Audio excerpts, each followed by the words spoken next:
This conference will now be recorded. Hi, everybody. Welcome to Ann Ortelee's Weekly Weather. I'm Ann Ortelee, your astrologer, and this is the weekly weather for the week of March 5th to March 13th. We have very, very active energies. It's going to be very wild, going to go very fast. And this is a wild month. March is a wild month. So we're going to get into it and talk about it and help you figure out how to work with it. But you are going to feel a little bit crazed. So I do encourage extra bed, extra sleep, extra things that nurture you and make you feel taken care of. Look at your moon, do your moon, because it's a week, it's a month where we're going to feel very frantic, and a little overwhelmed, which is all good. Change, and we know how much we love change, but this is it. This is what we've been talking about for months now. Here it happens. So we'll talk about how to work with the energy and what to do with it, and some options that you might find helpful as we go forward in the week, and off we go without further ado. Okay, so not so much this week, because you can see this week we're here March 5th through the 11th, right? But next week, see how busy that is? Look at all those planets going crazy next week. So we want to be really recognizing it's a marathon, not a sprint. Pace yourself. Pace yourself. First up on Monday, the sun is going to sextile Mercury, right? Sorry, the sun's going to sextile Uranus. And that happens every year, which is a nice energy. It is a closing sextile. The issue with this closing sextile, however, is Uranus is on the world point. We've been watching that one this last couple weeks, and it's just crazy whenever that little world point gets activated. So as the sun comes into sextile it, and it's a closing sextile, it's inviting us to harness the energies that we began last spring and last May, April timeframe, things that went on then when Sun and Uranus met up in Taurus under the eclipses. So this is going to activate the eclipses from last April, May. It also is going to activate the eclipses from October, November. And because you can see Saturn is right there at that very anaretic degree, the very last degree of Aquarius, he is in a giant shout out mode, okay? When he went into Capricorn a couple years ago, 5 years ago, 6 years ago, and then he was in Aquarius, he's at the last degree. He does not like Pisces, which he goes into tomorrow on Tuesday, which we'll talk about, because he's so happy in his favorite signs. And now he has to go hop in the ocean and deal with the whining and the complaining and the emotional.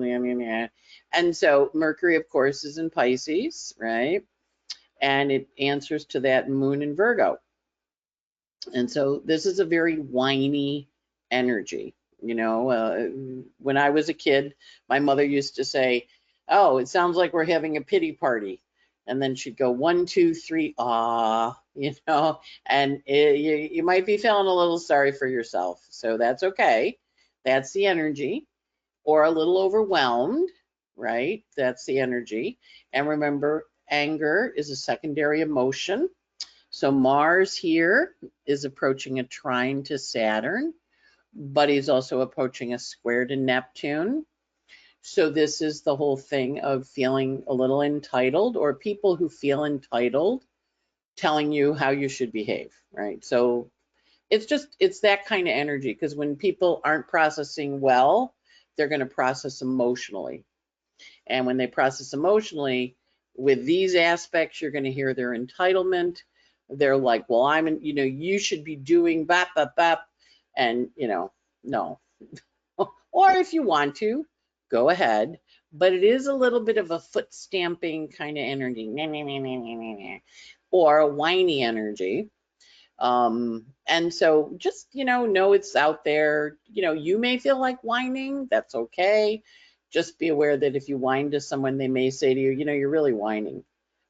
And you go, yeah, I am. I'm in the mood to whine.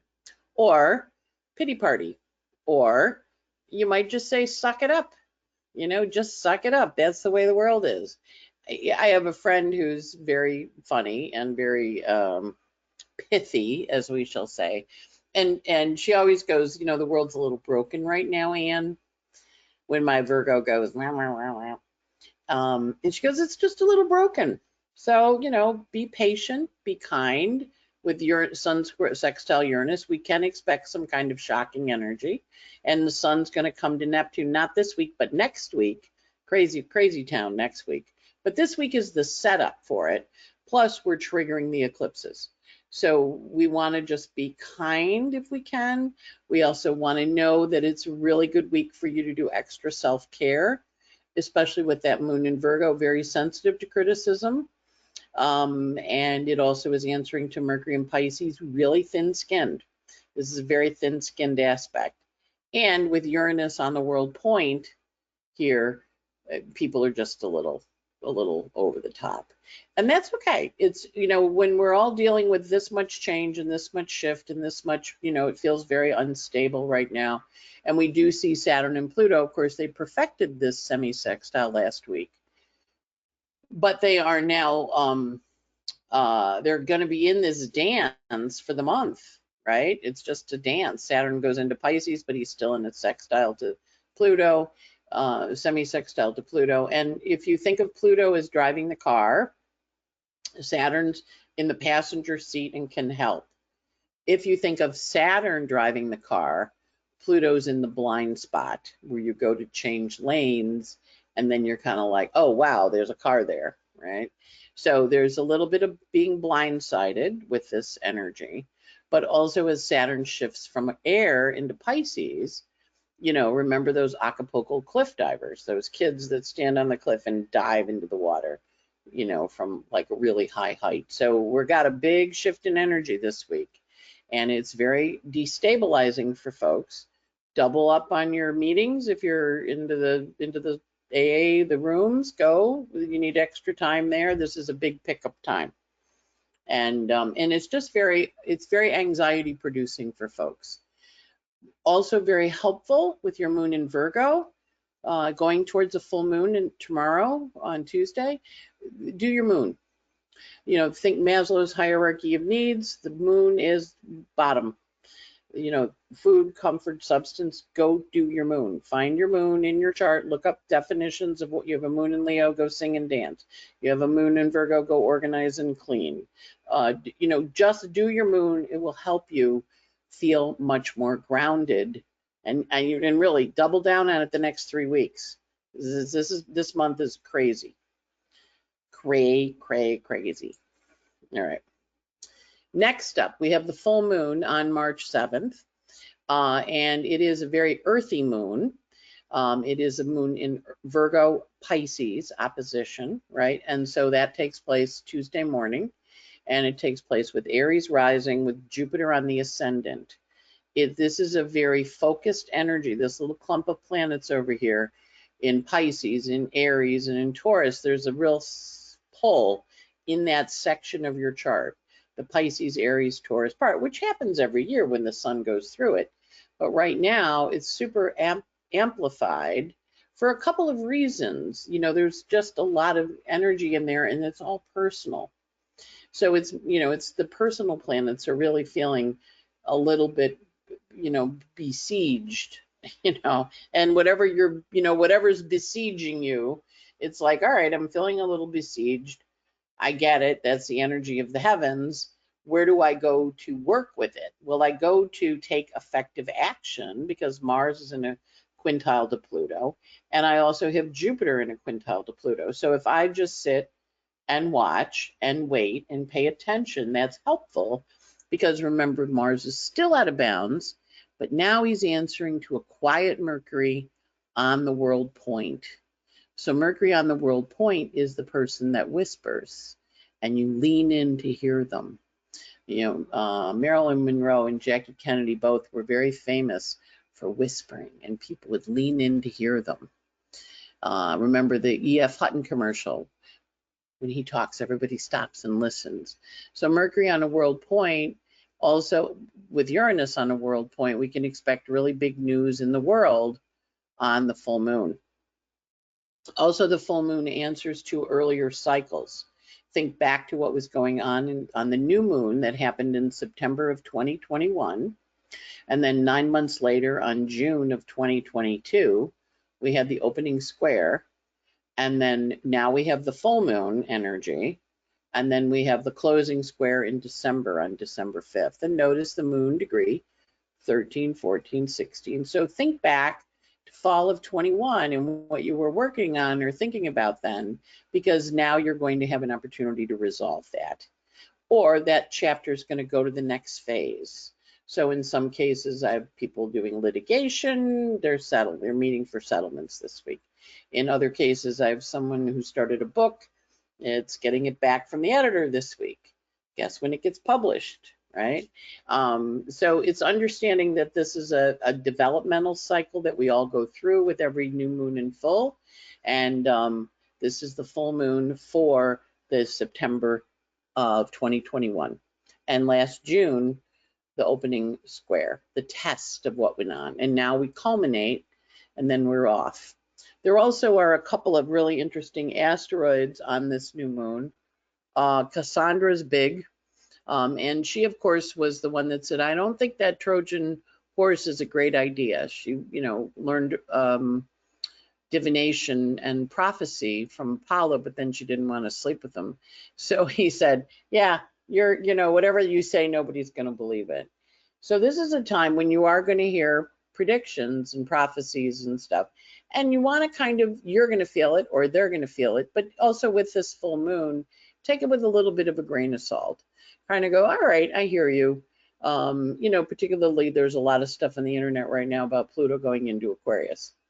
And and it's just doing the movie trailer. It doesn't go in there till next January, but there's a lot of crazy out there. When you read some of the stuff, I'm like, wow, you're really preaching death and destruction. It's understanding the energy. You want to kind of think about what you want to take in. We also see Phaeton, so we see fall from grace here. And we just had the conviction in the Murdaugh murders down in South Carolina. Which is certainly a fall from grace, from not feeling like I have to be responsible for things. And of course, Phaeton wasn't responsible, didn't follow the rules.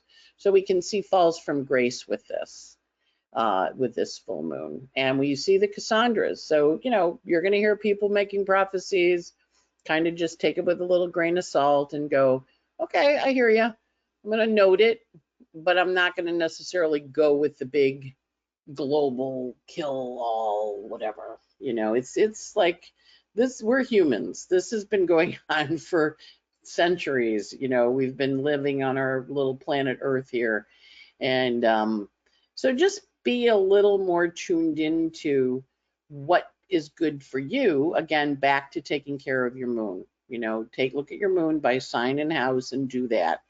By age, what degree is it, because that'll help you ground yourself so you won't feel quite so turbulent in this energy.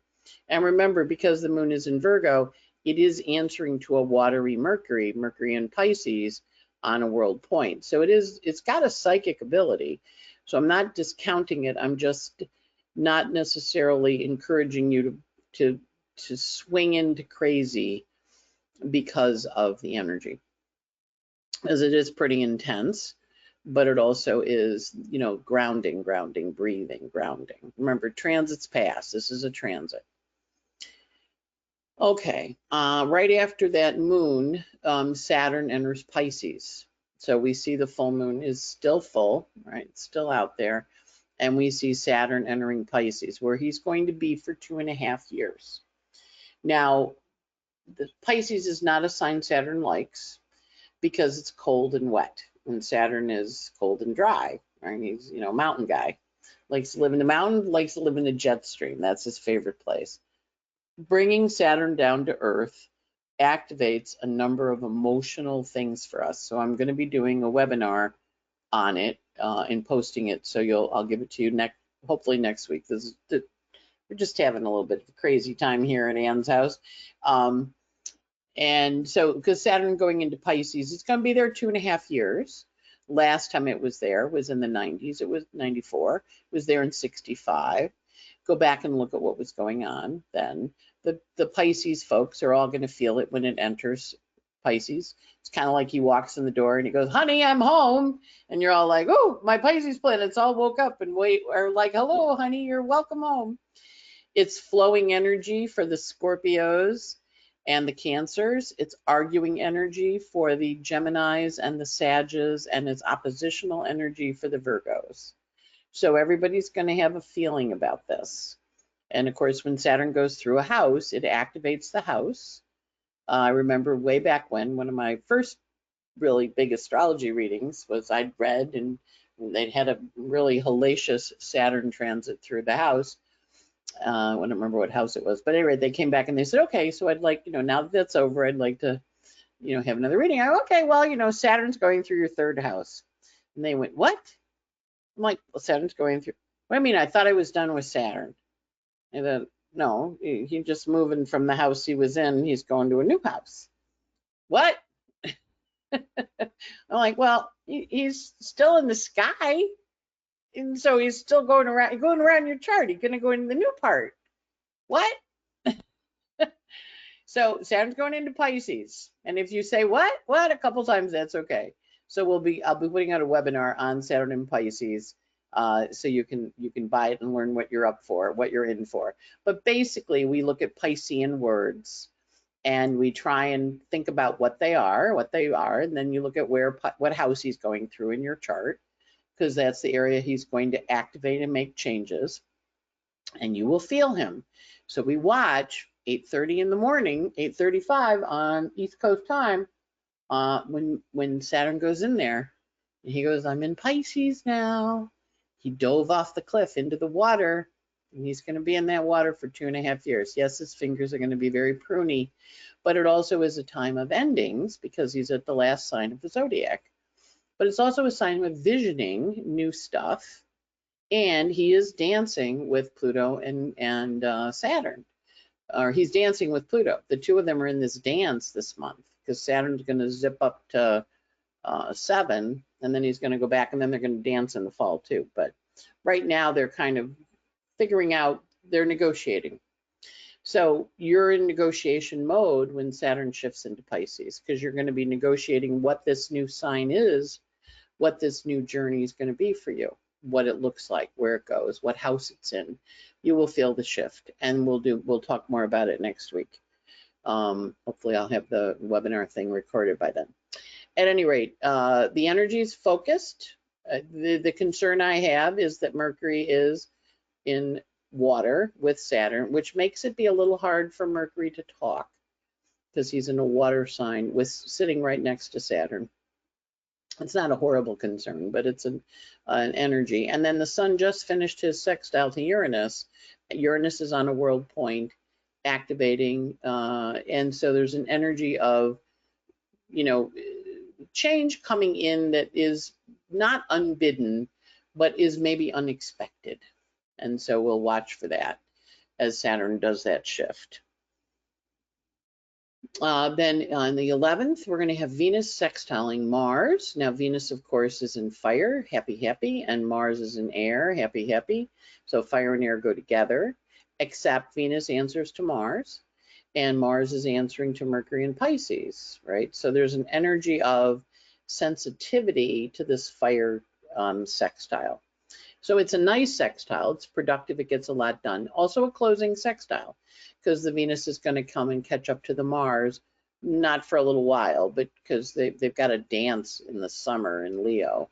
They're going to waltz around together for a while. But this closing sextile does offer us an opportunity for harvesting, but it's also sentimental because Mercury rules both of them. And you can take Mercury, once you're in Pisces, you can have him go to the Jupiter in Aries, which takes him back to the Mars, or you can have him go to the Neptune in Pisces, which takes him back to Neptune, right? So it can either be very sentimental or very fiery. We're going to find that there's extremes in the sky. Extremes in the sky means extremes on Earth, because the energy of Mars out of bounds and Lilith out of bounds kicks up that energy, and Mars is very feisty when he's out of bounds. He's also in Gemini, which has got a lot of sibling rivalry energy to it and nasty emails. I mean, the emails, there's like a big Facebook war on what kind of house system. People are just cantankerous. So I would be, just be aware that if you're going to write a nasty email, you might get a nasty email back. Certainly if you write one to me, I got Mars square, not anymore, but I had last week, I had Mars squaring my sun. I had a couple nasty emails and I just was like, okay, you pitched this into my email box. I batter up and I hit it back, you know. So you want to be aware, you want to be conscious. I mean, the whole idea of why we study astrology is to be conscious. Remember, the world's a little bit broken. You're not going to get it the way you want it to be. It doesn't mean you can't get it there. Mars is Gemini, try again. But if you come in swinging, this is the energy where you're going to get a little punch in the nose. Notice the sun is moving to square Mars. Yeah, so people are going to hit back where you might be a little surprised. I didn't think that would happen. Well, if you lead with a fight, they're going to fight back. It's a very feisty sky. Also notice the intensity and the passion of it, because it has got a Scorpio moon, right? So this is an intense Venus sextile Mars. And normally they get along great, but they're going to be a little more soggy, emotional, and sentimental with this because of the watery dispositors. Next up, Mercury sextiling Uranus. That's going to happen on Saturday. I'm going to be teaching at Florida, over on the East Coast. I'm on the West Coast. Going to drive through Alligator Alley on Friday. So this is a nice one, Mercury sextile Uranus, for learning new things. And of course, Uranus is on a world point, so it's helpful and it's productive. And it also gives us, Mercury gives us good information, good knowledge, good ways of understanding things. And again, we see this sun creeping up to the conjunction to Neptune, and we see the Mars creeping up to the square to Neptune. Not yet, next week, but we're feeling it. We're working in this foggy energy as we move forward. So just be conscious of, you're maybe not seeing things, or you're maybe not hearing things. There's information being delivered. Take it with a grain of salt. Remember Cassandra, active in the full moon, active in the sky this week. So just kind of take the prophecies and go, okay, that was a prophecy. Let me think about it. Let me see what I think about it. Remember, daylight savings time is on Saturday, so you're going to spring forward, set your clocks ahead 1 hour before bed Saturday night. Yay. Public service announcement here. And then on Saturday also, we have Juno entering Taurus. Now remember, Juno is the sign of brides and commitment and relationships. So as she enters Taurus, we're going to find that there's commitments coming in, right? And a lot of times we've been clearing out things, releasing people, releasing situations. And as Juno enters Taurus, she's going to meet up with the node of fate pretty quick. You know, so we're going to watch for partnership proposals to you, and you know, and kind of, you know, accept them. I mean, it's like these are nice energies, nice offerings. You don't have to do it yet. Just say, oh, that sounds interesting. I could do that. That might be fun. And then we're going to have a new moon webinar next week on the 19th. That'll be the new moon because we have the full moon now. All right, so that's the energies. Those are the highlights of the week. So let's do the sheets. The sun is going from 14 Pisces to 20 Pisces. It does have an aspect to the nodes of fate on March 10th, so you're going to watch who you meet on Friday. It's a stressful aspect to the nodes of fate, but it is an aspect, and it is releasing to the south node in Scorpio. We mentioned before the sun in a closing sextile to Uranus. Uranus is on a world point this week. Going to be on it for a few more weeks, so public changes, very big, you know, people going, wow, that was a big change. Mercury this week runs from 3 Pisces to 18 Pisces, so all the planets between, if you do my pinball, all the planets between 3 and 18 are going to have a Mercury aspect. Mercury's in the sign of his detriment in Pisces. He does not like being in Pisces because he is too sentimental and he has trouble holding things together. You may find you feel a little extra spacey because of Mercury in Pisces, and also kind of emotionally labile, you know, where you're just going to be like, oh, have an emotional reaction, burst into tears at a song, cry at a Facebook post, hear sad news. news of endings, just emotional. Think of the ocean tides, very much in and out.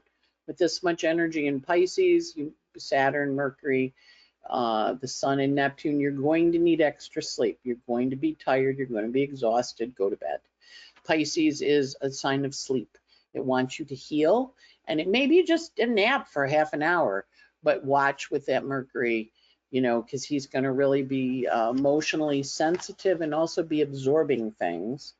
And when we were talking earlier and I said, hey, be careful of picking up, this is why, because Mercury is very sentimental, but he's ruling that Mars in Gemini, which is not necessarily going to make wise decisions because Mercury's moving into, the Sun and the Neptune are all playing with Mars. So Mars isn't necessarily making wise decisions, but he needs to explore things and get a handle on stuff.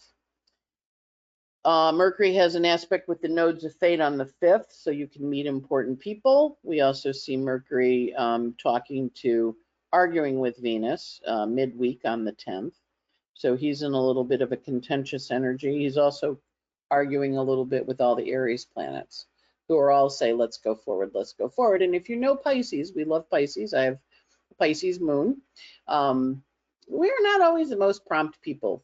So this is the week when the Pisces are really going to be a little extra drifty, dreamy. They're going to be like, yeah, it's just Saturn just went into my sign, man. I'm just really feeling it.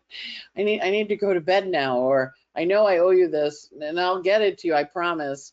But it's the water. The tide goes in, the tide goes out. So just give Mercury like a couple more weeks, and you're going to shift into Aries, and you'll get stuff done.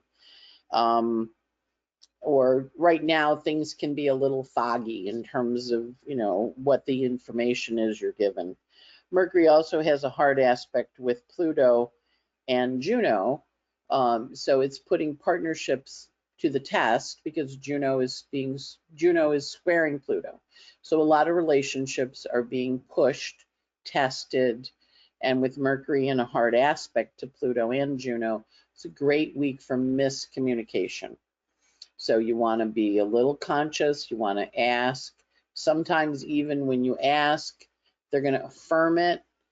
So maybe, because Mercury in Pisces doesn't really realize what you heard. So I always like the Mercury in Pisces, and one of the jokes I tell about it is, because it's Pisces, right? It's the monks, it's the priests. So there was a priest who was, he said, I want to go back and I want to translate the original documents.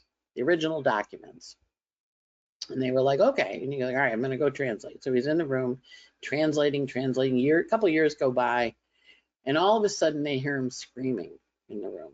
And they go into the room and they go, what? He goes, it's not celibate, it's celebrate. They made a typo. That's Mercury in Pisces. Be careful what you hear. Double check. It's not celibate, it's celebrate. Little shift there. That's Mercury in Pisces. It's my favorite Mercury in Pisces story. So just double check.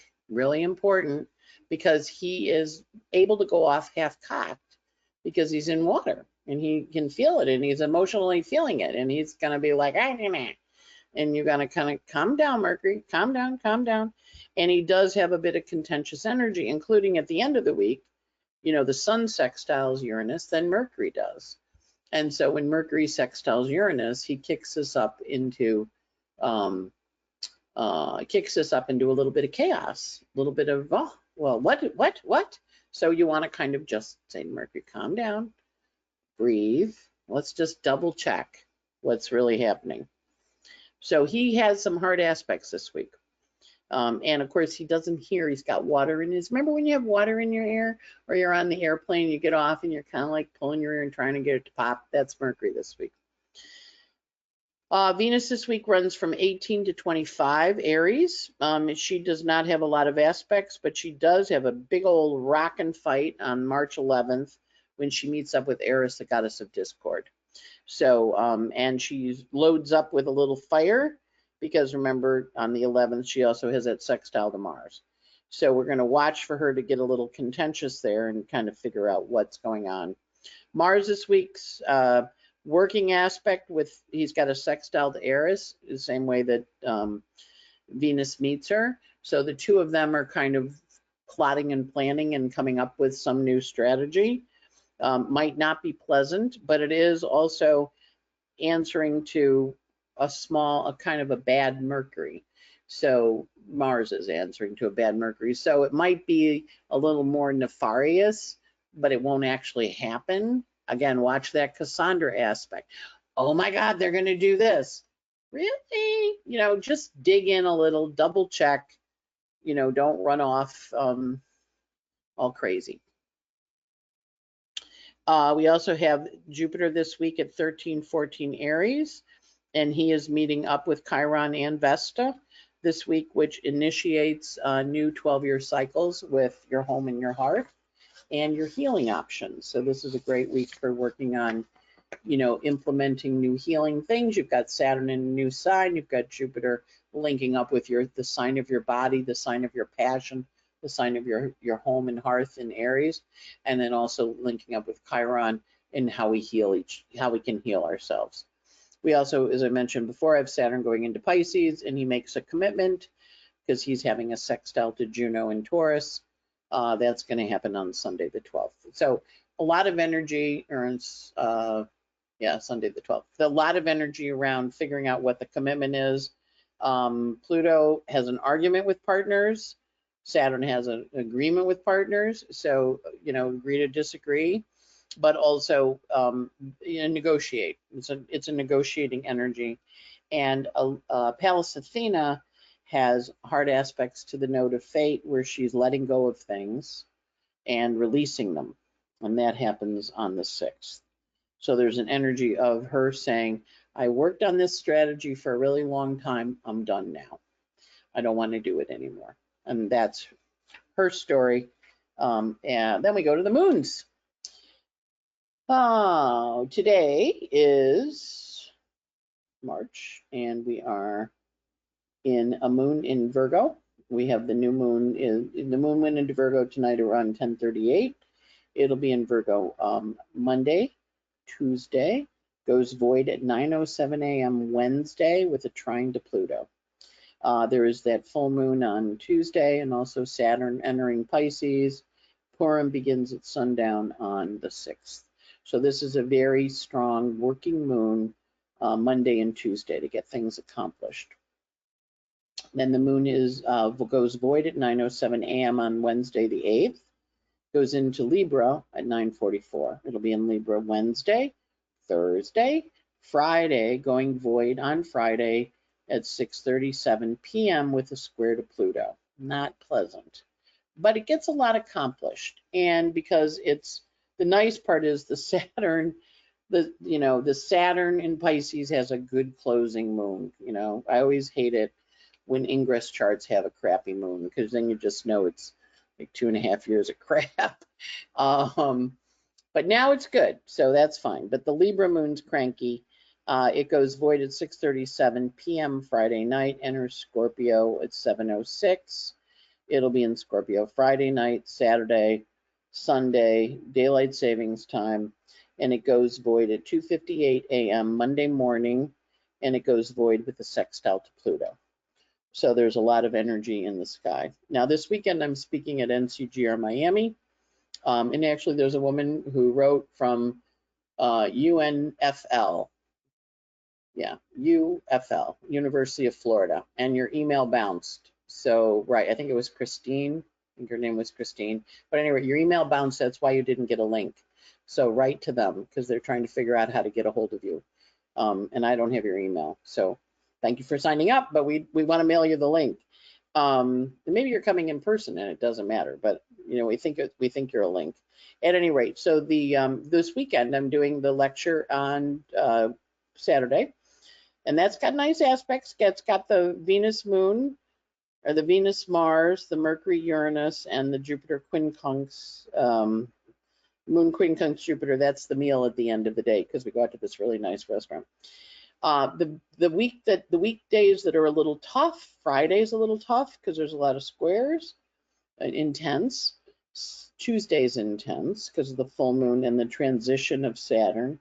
and then flowing with a little bit of anxiety on daylight savings day on the 12th. So that gives you some ideas about how to work with the moons this week. We're good. All right. New moon webinar going to be the 19th. Cupful of stars. You get a daily audio, often a song, a lift of timed aspects, and the day's chart. Sign up on Patreon.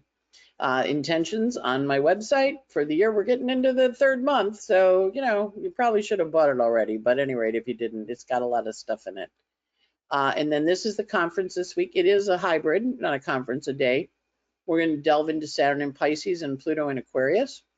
See, I have to prepare the Saturn in Pisces for this, so I'll have it to do for me too. Yeah, it's just smart. She's smart. It's a hybrid, so you can come in person or you can come in online. So we're going to delve into Saturn and Pisces and Pluto and Aquarius and where they're going to land in your charts. It's going to be a very hand-on webinar or class, either way. Bring your charts. In April, OPA is sponsoring a Time for Technique, and there's 12 of us speaking on it, and sign up. It's really good. It's all online. Then we have NORWAC out west in Seattle, May of this year, Memorial Day, May 25th to the 29th. I'll be out there. It's also a hybrid event. You can go in person or you can go by your computer. And then last but not least, the Astrology Consciousness and the Great Shift at Omega, June 30th through July 2nd. And they have put up the link to register. So you can now register for it. It is available and open. And that is the energy for the week. So I wish you a good week. A lot of changes. And the whole goal with all this stuff changing, we've been getting ready for it. We've been getting ready. We've been talking about it. Now it's actually happening. So ready, set, go. And if you're not ready, it'll take you anyway. Planets are shifting. We're going to shift. That's how it works. As above, so below. As without, so within. Forward into the week. And I wish you a good one. And be careful out there. It's a little cranky this week. But it's changing. And transits are temporary. They go away. That's the good news.